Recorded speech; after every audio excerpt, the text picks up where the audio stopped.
सबसे आगे जो है एस्कॉर्ट करते हुए दिल्ली पुलिस की गाड़ी स्कॉर्पियो चल रही है। स्कॉर्पियो के पीछे जो है एक ग्रे कलर की ब्रेजा है जिसमें जो है सोनम वांगचुक सर हैं। और ठीक हमारे सामने जो बस चल रही है जिसका नंबर है CH02AA9532, इसमें जो है सारे जो है पैदल यात्री हैं और जो है पिछले 1.5-2 दिन के ये सब जो है अनशन पे बैठे हुए थे, भूखे हैं, थके हुए हैं।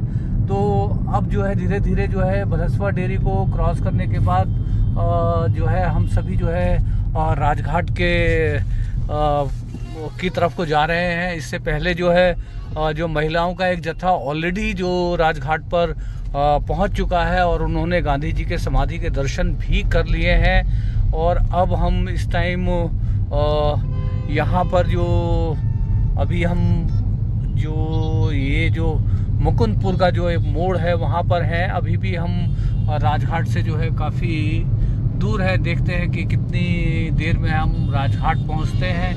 तो दोस्तों मेरे आगे आगे जो है एक मीडिया की गाड़ी चल रही है जिसमें जो है ANI वाले जो है सोनम वांगचुक की गाड़ी के साथ साथ जो है पैडल चलाने की कोशिश कर रहे हैं। हमने भी सोनम वांगचुक सर से हमारी जो है हेलो हो गई है गाड़ी से ही, क्योंकि हमें पता है कि वो इस तरह की चेजिंग को जो है पसंद नहीं करते, इसलिए हम बहुत जो है शालीनता के साथ जो है बस के पीछे पीछे चले जा रहे हैं। क्योंकि हमने जो है पिछले 17 दिन उनके साथ गुजारे हैं, तो अब हम भली भांति जो है सोनम वांगचुक सर के जो है थोड़े स्वभाव से परिचित हैं। और ये देखिए आगे जो पुलिस एस्कॉर्ट की गाड़ी जो है साइड लग रही है और पीछे जो है सोनम वांगचुक सर की जो है गाड़ी रह गई है। देखते हैं कि कितनी देर में हम लोग जो है राजघाट पहुंचते हैं। ये जो दूर आप लाइट जलती हुई देख रहे हैं, यहाँ पर जो है दिल्ली में रह रहे लेह लद्दाख के जो स्टूडेंट्स हैं उनको जो है अलग करके जो है इकट्ठा करके रखा गया है, उनको आगे नहीं बढ़ने दिया जा रहा है। तो दोस्तों चारों तरफ जो है इस तरह की घेराबंदी कर रखी है कि लोग जो है राजघाट तक जो है पहुंच ना पाएँ। तो ये देखिए कि कितना डर है। एक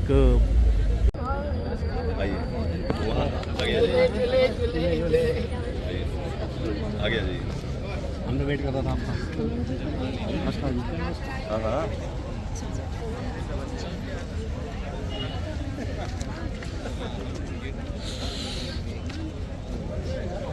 हाँ प्रसिद्ध समाज सेवी जो है मेधा पाटकर, जो कि नर्मदा आंदोलन के साथ एक बहुत लंबे टाइम से संघर्ष कर रही हैं, वो यहाँ पर जो है सॉलिडेरिटी में सोनम वांगचुक सर के जो है राजघाट पे आई हैं।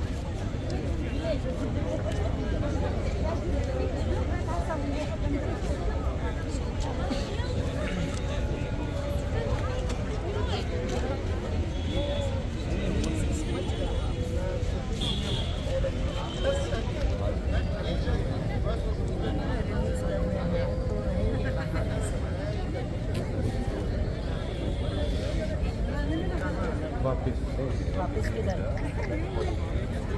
पूरा टीम इनको सुबह यहाँ से अरेस्ट कर लिया था। ये लोग भी अंगस टाइप के हैं।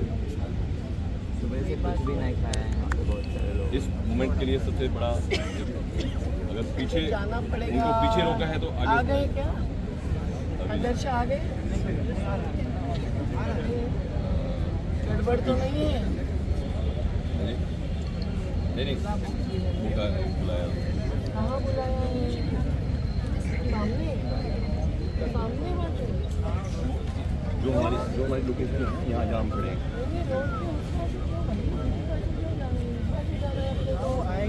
आएगा वो घुमा के चले जाएगा। कौन आएगा?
다 еңесерін баял, еңе атып сапсен еңе hold yükselen.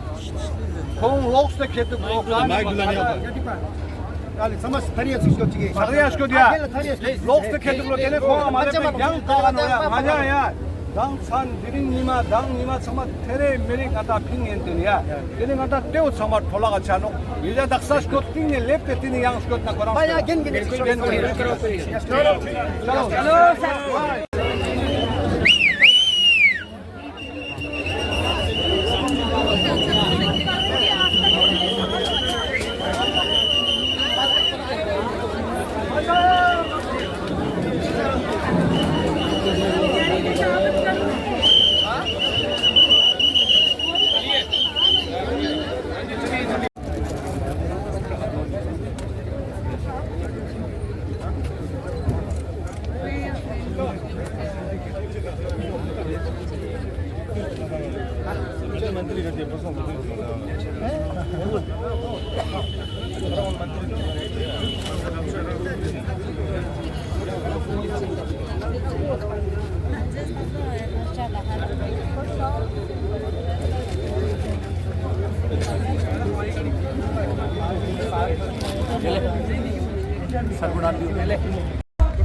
100% करो आप बट अगर आपको लेना पड़ेगा ना तो जैसे अंदर जाओगे उधर से आपको ऐसे यहाँ से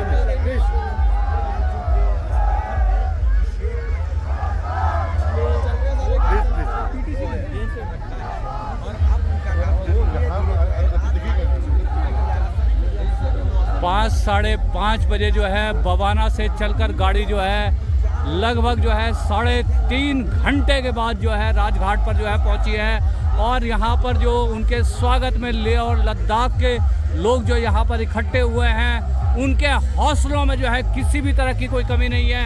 आप सुनेंगे पीछे से आवाज़ आई, देखो देखो कौन आया, शेर आया, शेर आया। पूरा जो है मजनू का टीला यहाँ पर जो है इकट्ठा है। पीछे लद्दाख के स्टूडेंट्स वगैरह को जो है रोका गया है। तो आप देख सकते हैं कि स्ट्रेटेजिकली किस तरह से जो है सोनम वांगचुक को जो है यहाँ पर बवाना से जो है राजघाट पहुँचने में लगभग 3.5 से 4 घंटे लग गए, मगर कहीं हौसलों की उड़ान में कहीं भी जो है आपको कोई कमी नहीं दिखाई देगी। तो जो सोनम वांगचुक जिस निश्चय और प्रण के साथ चले थे कि वो जो है 2 अक्टूबर को बापू की जो है समाधि पर जो है श्रद्धा सुमन अर्पित करेंगे, तो आज उन्होंने जो है जब वहाँ बवाना में उनकी नेगोशिएशन चल रही थी, उसी टाइम जो है सोनम वांगचुक इस बात के ऊपर अड़ गए थे कि जो है वो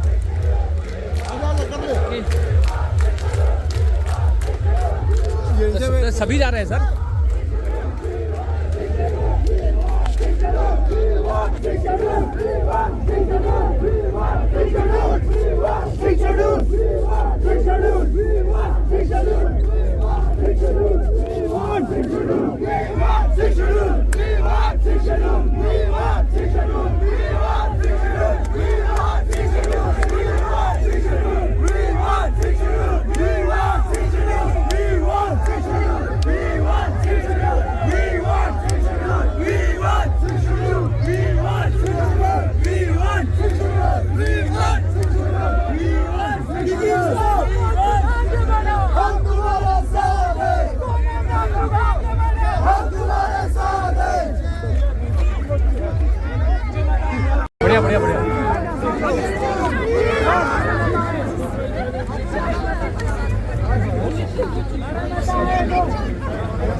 टाइम बोलना आशीष नजदीक रहना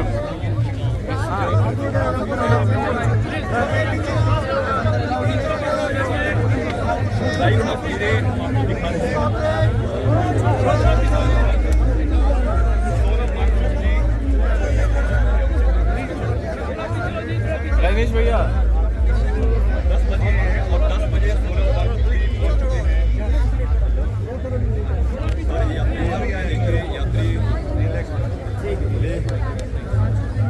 लद्दाख से पैदल चले हुए यात्री यहाँ पे पहुँच गए हैं और राजघाट की लाइव तस्वीरें हैं।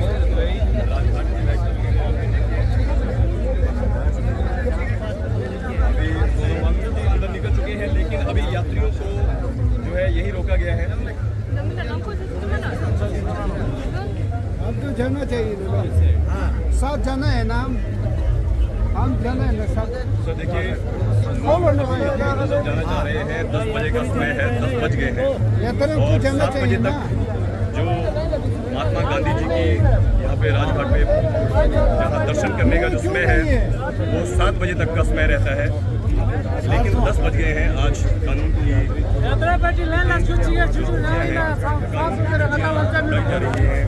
कानून के रखवालों के द्वारा सारे देखिए पीछे पुलिस की प्रोटेक्शन के अंदर ये सारा कार्यक्रम 2 किलोमीटर से इन 46 यात्रियों को नहीं आने दिया गया। मात्र 2 किलोमीटर के अंदर पिछले 2 घंटे से ये यात्रा रोकी गई थी।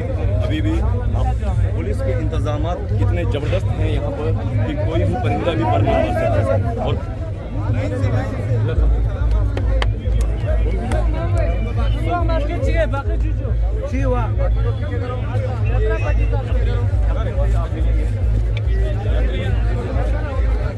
कैसा अनुभव रहा आपका, क्या अनुभव है?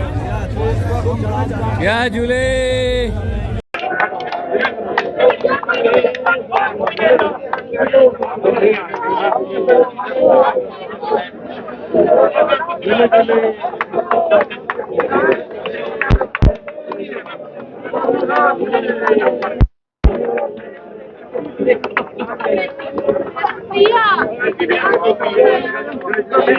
भाई अभी जी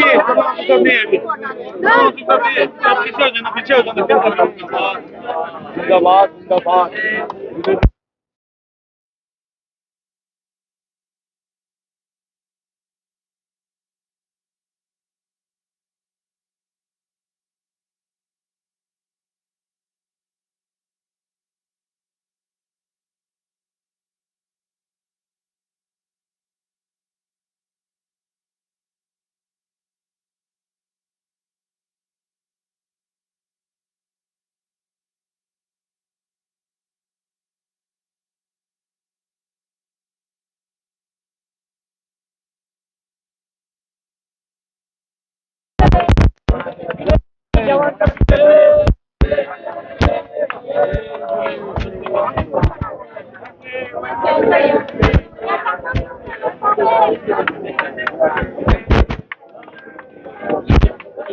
क्या झूले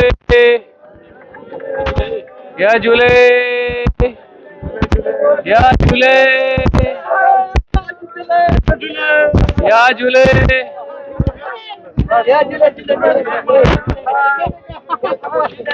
क्या झूले क्या झूले क्या झूले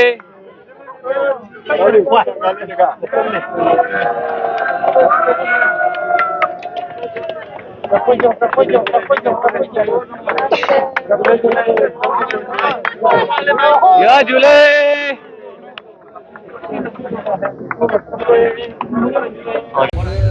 पूरे देश के सभी राज्यों के लोगों तक आप इसको पहुंचा पाने में सफल हुए।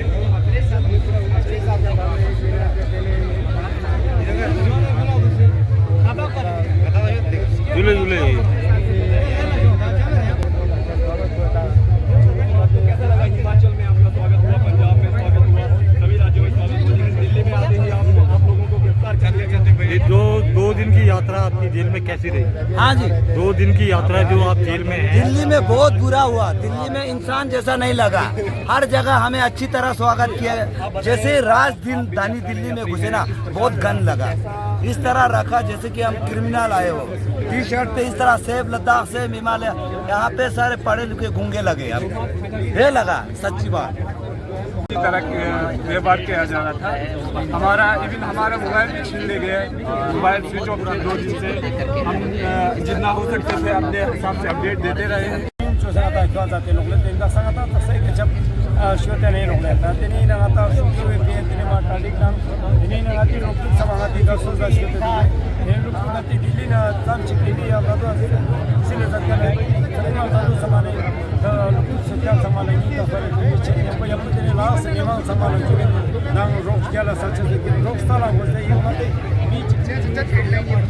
ये मैं उनके साथ खड़ा हूँगा, वीडियो बनाइएगा सुबेदार साहब,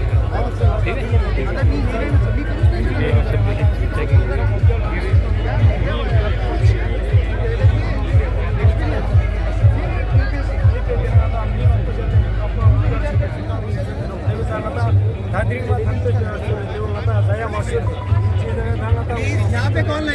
यात्रा को जो है एक सीटी पर जो है चलाने वाले सूबेदार साहब जो है यहाँ पे आखिरकार राजघाट पहुँच ही गए। 17 दिन हमने जो है सूबेदार साहब के साथ जो है पांग घाटी से जो है गुजारे, और जिस तरह से जो है इन्होंने पूरी पद यात्रा को एक फौजी अनुशासन के तहत जो है चलाया, क्योंकि जो है ये पूर्व सैनिक हैं और सुबह सुबह जो है जब जैसे ही इनकी सीटी बजती थी, हर एक पैदल यात्री जो है अपने आप एक फौजी के समान जो है एक लाइन में जो है लग जाया करता था। तो दोस्तों मैं सूबेदार साहब को बड़े प्यार से जो है सिटी मैन जो है बुलाता था, और मुझे आज भी इनका जो है रियल नेम नहीं पता है, सूबेदार साहब कहता हूँ। तो एक बहुत बड़ी यात्रा को जो है सूबेदार साहब ने जो है अनुशासन में जो चलाने का जो एक शानदार काम किया है। ये जो पूरी की पूरी यात्रा है उसका अनुशासन का जो पूरा कार्यभार जो है सूबेदार साहब के हाथ में था। और सूबेदार साहब, क्योंकि आप जानते हैं कि यदि आप किसी को कहते हैं कि गुड़ नहीं खाना है तो पहले गुड़ खुद खाना छोड़ना पड़ता है। तो सबसे पहले यदि सबको अनुशासन में लाना है तो सबसे ज़्यादा जो है अनुशासन में लाने वाले व्यक्ति को जो है अनुशासन का पालन करना पड़ता है। यदि किसी को 4 बजे उठाना है तो उस व्यक्ति को जो है 3 बजे पहले उठना पड़ता है। तो जोरदार एक जो है तालियां होनी चाहिए हमारे जो है सूबेदार साहब और सिटी मैन के लिए। और मेरे लिए जो है हम जब भी जो है लेह लद्दाख जाएंगे अगले सीजन में, तो हम अपने जो है सिटी मैन के साथ जो है एक खुशनुमा पल जो है बिताएंगे। मैं दिल्ली वालों की तरफ से सूबेदार साहब आपका जो है जो स्वागत जिस तरह से हुआ उसके लिए हम सारे दिल्ली वासी जो है आपसे शर्मिंदा हैं और आपसे क्षमा प्रार्थी हैं। और आखिरकार आप जो है यहाँ तक जो इस्लामा जी आप एक फौजी हैं, इस प्रकार से आप इतने दूर से चले, थोड़ा सा बताएं सर अपना एक्सपीरियंस। आप इस यात्रा को इतने दूर से फौज से आप रिटायर हुए अभी पिछले महीने, और आप किस प्रकार से यात्रा में आए, कैसा अनुभव आपका रहा? जी मेरा सबसे पहले तो अनुभव ये रहा कि सनम चुप साहब के नेतृत्व में जो हम यहाँ पे यात्रा कर रहे थे, और दूसरा में जो यात्रा में शामिल होने का मेरा ये था कि क्योंकि मैं सीना होने के नाते मैं ग्लेशियर 7 बार कर चुका हूँ। पहले जब मैं 1987 में ग्लेशियर कर थे तो ग्लेशियर बहुत नीचे थे, बाद धीरे धीरे अभी ग्लेशियर खत्म होने जा रहा, तो उन चिंतित को लेकर जो मैं ये मुहिम में शामिल हुआ हूँ।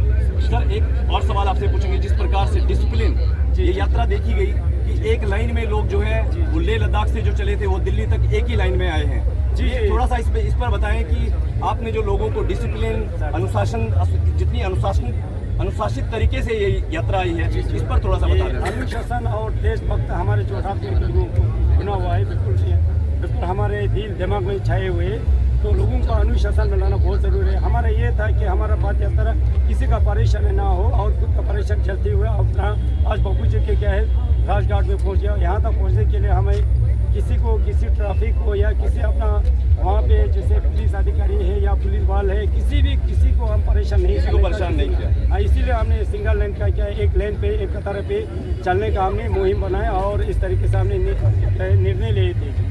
सर एक अंतिम सवाल आपसे पूछेंगे कि पर्यावरण को बचाने की जिस मुहिम को लेकर आप लेह लद्दाख से चले थे, दिल्ली पहुंच गए हैं, क्या आपको लगता है कि इसमें ये मुहिम जो है पर्यावरण और शुद्ध हवा, शुद्ध पानी और 6th शेड्यूल के लिए जो आपकी डिमांड्स हैं उनके लिए कहीं ना कहीं ये बात सरकार तक, सरकार के कानून तक और देश के लोगों को जागरूक करने का जो अभियान है वो उसमें आप सफल हुए हैं? जी मैं सोचता हूँ कि अभी सफल हुए हैं हम, और सरकार अभी बातचीत करने की अभी हमारा जो पहले बात चल रही थी वो अभी दोबारा सिलसिला जारी होने के लिए जैसे हमें अभी मिले हैं कुछ समाचार वगैरह। इसलिए जो हमारा अभी पहले हवा जो लेने का लायक नहीं रहा है। अभी दिल्ली में देखो कितना धूल धुआं जैसे छाए हुए और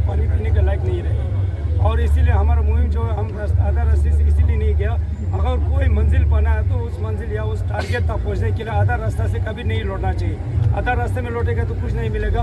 आगे जितना भी हमको दुख तकलीफ हो आगे की तरफ बढ़ेगा तो मंजिल ज़रूर मिलेगा, लेकिन फैसला उतना ही तय करना होगा। पीछे आएगा भी तो तुम उतना ही तय करना होगा, आगे निकलेगा भी उतना तय करना होगा। आगे निकलेगा तो बिना डरे और बिना झिझक, तो इसमें कोई डरे वाला बात था नहीं। हमें कोई इनलीगल कोई किसी को परेशानी नहीं किया।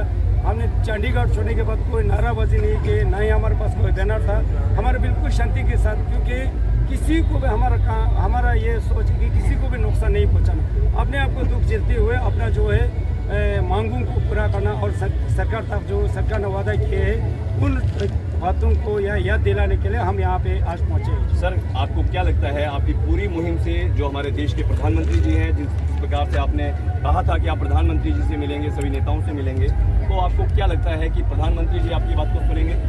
हम इतना दूर से आए हुए, हमारे साथ बहुत सारे बुजुर्ग हैं जिनके आयु जो है 82 ईयर्स यानी 80 साल, और छोटे से छोटे उम्र जो लड़के बच्चे वगैरह युवा है वो 18 साल से 20 में महिलाएं हैं। तो इतना दुर्गम क्षेत्र से आके बहुत सारे दर्रे पार करके आया है, तो सरकार ज़रूर सुनेगा, क्योंकि इनका तकलीफ को नकारा नहीं करेंगे, क्योंकि सरकार का दिल इतना कठोर नहीं है। वैसे भी सरकार सबके साथ सबका विकास और मोदी तो मुमकिन नहीं करती। तो हम ये उम्मीद अभी भी हम कर रहे हैं कि हमारा पूरा जो वादे हैं वो पूरा करेंगे। पूरी पुलिस सुरक्षा में जिस तरीके से लाया गया, अरे सोनम वांगचुक कोई आतंकवादी है क्या? पूरे आप दिखाई पैन करके कैमरा कि इतना पुलिस लगा दे, मतलब इस देश में लोकतंत्र है कि नहीं? इससे बड़े शर्म और दुर्भाग्य की बात नहीं हो सकती। और इस देश की जनता से हम कहना चाहेंगे कि आज लेह लद्दाख का नंबर है, कल आपका नंबर होगा।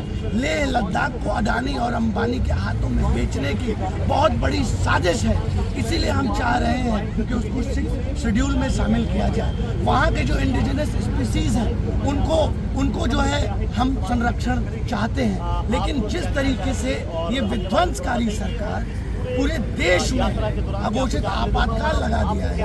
आज आप बताइए ना, क्या हम आतंकवादी हैं? ये लोग ये आतंकवादी हैं? ये आतंकवादी नहीं है। इसी देश के भारत माता की औलादें आज यहाँ खड़ी हैं, लेकिन शर्म और दुर्भाग्य की बात है कि जिस तरीके से हमारे साथ जो इस देश के एक्टिविस्ट हैं, जो इस देश के चाहने वाले लोग हैं, उनके साथ जिस तरीके से आतंकियों का सलूक हो रहा है। आज अगर गांधी जी होते तो रो रहे होते कि क्या इसी दिन के लिए आज़ादी दिलाई थी कि फिर से कोई तानाशाह बैठ जाए और कोई शांतिपूर्ण ढंग से अपनी आवाज़ उठाना चाहे, उसकी आवाज़ को कुचल दे। ऐसा हम नहीं होने देंगे। उन्हें डिटेन किया गया। मुझे हंसी आता है इनकी डरपोक हरकतों से, सरकार की इस डरपोकनाक हादसों से। कभी कभार हंसी आता है, कभी कभार मुझे रोना आता है कि मैं एक ऐसा देश में रह रहा हूँ जहाँ की सरकार डर रहे हैं 150 लोगों से। तो कभी कभी मुझे रोना आता है कि मैं इस ऐसे देश में हूँ जहाँ बोलने का हक नहीं है। कभी कभी मुझे रोना आता है इसलिए कि गांधी जी के समाधान पे हमें जाने के लिए लोगों से पूछना पड़ता है। इसीलिए हम माहौल खराब कर रहे हैं। सरकार का कहने का माहौल अच्छा, ये अगर ये माहौल बिगाड़ रहे थे, जबकि उनकी सरकार के लिए रैलियां चलाएं, वहाँ पत्थरबाजी हो, ये माहौल खराब की बात नहीं है। पर 150 लोग किस तरह की माहौल, हिमाचल में तो कहीं माहौल की खराबी नहीं हुआ, चंडीगढ़ में तो कहीं माहौल देने चाहिए, तौर तरीका होना चाहिए। हमें यही उम्मीद लेके आया है 1 महीने से। तो आपका जो पर्यावरण के जिस अभियान को लेकर, जागरूकता अभियान को लेकर आप निकले थे, तो ये आपको क्या लगता है कि जो 1000 किलोमीटर का सफ़र आपने तय किया, ये जागरूकता अभियान देश के और पूरे देश के सभी राज्यों के लोगों तक आप इसको पहुंचा पाने में सफल हुए? हमें पूरा उम्मीद है कि जब हमने 1 महीना से पहले 1 अक्टूबर को जब हम चले थे वहाँ से, तो हमें पूरा उम्मीद के साथ चले थे, पर हमें जुलाई पूरा चला था। तो 1 महीने के अंदर जब हिमाचल के अंदर पहुँचे तो हमें बहुत अच्छा स्वागत हुआ था।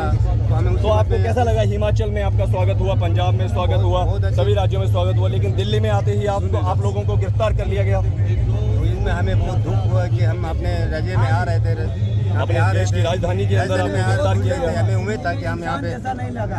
हर जगह हमें अच्छी तरह देर आए दुरुस्त आए, आखिरकार हम बापू तेरे दरवाजे पर आए। लेह से दिल्ली तक की जो है एक विहंगम यात्रा को जो सोनम वांगचुक जो है लेह अपेक्स बॉडी और कारगिल डेमोक्रेटिक अलायंस की छत्र छाया में लेकर के जो है दिल्ली से लेह से दिल्ली की ओर चले थे, जिसको जो है बीच में जो है रोकने का जो है कुत्सित प्रयास हुआ, वो प्रयास फेल हुआ और आखिरकार जो है पुलिस प्रशासन को और भारत सरकार को जो है राजघाट तक जो है आने की अनुमति जो है सोनम वांगचुक सर को जो है देनी पड़ी। और ये सारे जो हमारे आगे चल रहे हैं ये सोनम वांगचुक के जो है मतवाले राही हैं, जो लेह से जो है दिल्ली तक जो चल करके एक विहंगम यात्रा करके आए हैं।